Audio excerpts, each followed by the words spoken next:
வணக்கம். இரவு நேர பிரதான செய்திகளின் ஊடாக நர்மதா சிறையில் முதலில் தலைப்புச் செய்திகள். குற்ற இடங்களை காணொலி எடுத்தால் சிறை, பொதுமக்களுக்கு எச்சரிக்கை. முன்னறிவிப்பின்றி பணி புறக்கணிப்பு, இருளில் மூழ்கும் அபாயத்தில் இலங்கை மின்சார தொழில் சங்கங்கள் கடும் எச்சரிக்கை. இந்திய விமானப்படை விமானம் விழுந்து விபத்து. இனி விரிவான செய்திகள்.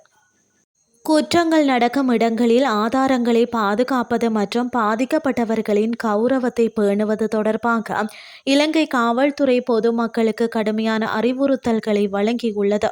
குற்ற இடப்புலனாய்வு பயிற்சி பிரிவின் பொறுப்பதிகாரி சாமர விஜயரத்ன இது குறித்து தெரிவிக்கையில், அங்கீகரிக்கப்படாத நபர்கள் புகைப்படம் எடுப்பதாலோ அல்லது காணொளி எடுப்பதாலோ மிக முக்கியமான தடயவியல் ஆதாரங்கள் அழிந்து போக வாய்ப்புள்ளதாக தெரிவித்தார். தற்போது நாடு முழுவதும் விரிவுபடுத்தப்பட்டுள்ள குற்ற இடப்புலனாய்வு அதிகாரி பிரிவுகள் நவீன தொழில்நுட்பங்களுடன் புலனாய்வு பணிகளை மேற்கொண்டு வருகின்றன.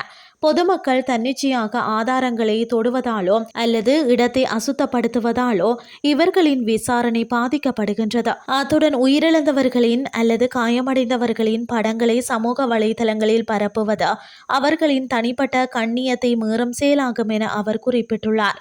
இந்த நிலையில் குற்ற இடங்களுக்கு இடையூறு விளைவிப்பது அல்லது ஆதாரங்களை சிதைப்பது சட்டப்படி தண்டனைக்குரியது. குறிப்பாக கொலை போன்ற பாரிய குற்றங்களில் ஆதாரங்களை சிதைப்பவர்களுக்கு நீண்ட கால சிறை தண்டனை வழங்கப்பட வாய்ப்புள்ளது. குற்ற இடங்கள் எவ்வளவு குழப்பமாக தெரிந்தாலும் புலனாய்வு அதிகாரிகள் வரும் வரை எதையும் மாற்ற வேண்டாம். காவல்துறை அதிகாரி தமது கடமையை செய்ய முழுமையாக ஒத்துழைப்பு வழங்க வேண்டும் என அவர் வலியுறுத்தியுள்ளார். அத்துடன் நீதி நிலைநாட்டப்பட வேண்டுமானால் உண்மையான ஆதாரங்களை சிதையாமல் இருப்பதை உறுதிப்படுத்துவது ஒவ்வொரு குடிமகனின் கடமையாகும் என அவர் குறிப்பிட்டுள்ளார்.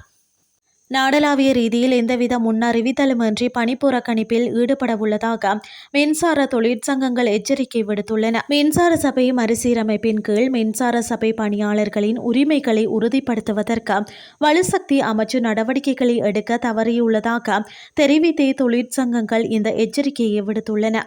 அதன்படி பொறியியலாளர்கள் சங்கம், தொழில்நுட்ப பொறியியலாளர் மற்றும் அதிகாரிகளின் சங்கம், போக்குவரத்து ஊழியர் சங்கம், அலுவலக சேவை சங்கம், கூட்டு மின்சார சங்கம், அழைப்பு மைய இயக்குநர்கள் சங்கம் மற்றும் பாதுகாப்பு வலுவூட்டல் மன்றம் உள்ளிட்ட தொழிற்சங்கங்களே போராட்டத்தில் ஈடுபட உள்ளதாக அறிவித்துள்ளன. இலங்கை மின்சார சபை முற்றாக நீக்குவதற்கான வர்த்தமானி அறிவித்தலில் கையெழுத்திடுவதற்கு சகல ஏற்பாடுகளும் செய்யப்பட்டுள்ளதாக தமக்கு தகவல்கள் கிடைத்துள்ளதாக இலங்கை மின்சார சபை சுதந்திர சேவை சங்கத்தின் பொதுச் செயலாளர் பிரபாத் பிரியந்த தெரிவித்துள்ளார்.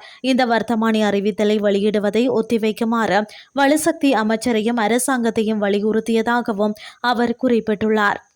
இனி வெளிநாட்டு செய்திகள். உத்தரப்பிரதேச மாநிலத்தில் இந்திய விமானப்படையின் விமானம் இன்று புதன்கிழமை விபத்துக்குள்ளானதாக இந்திய விமானப்படை தெரிவித்துள்ளது. பம்ரவுலி விமானப்படை தளத்திற்கு சொந்தமான பறவைகளின் நடமாட்டத்தை கண்காணிக்கும் விமானம் இன்று பகல் 12:30 மணியளவில் பிரயாக்ராஜ் அருகே விபத்துக்குள்ளானது. விபத்துக்குள்ளாகும் போது அவசர பாரசூட் உதவியுடன் 2 விமானப்படையின் அதிகாரிகளும் வெளியேறியதால் உயிர் சேதம் தவிர்க்கப்பட்டுள்ளது.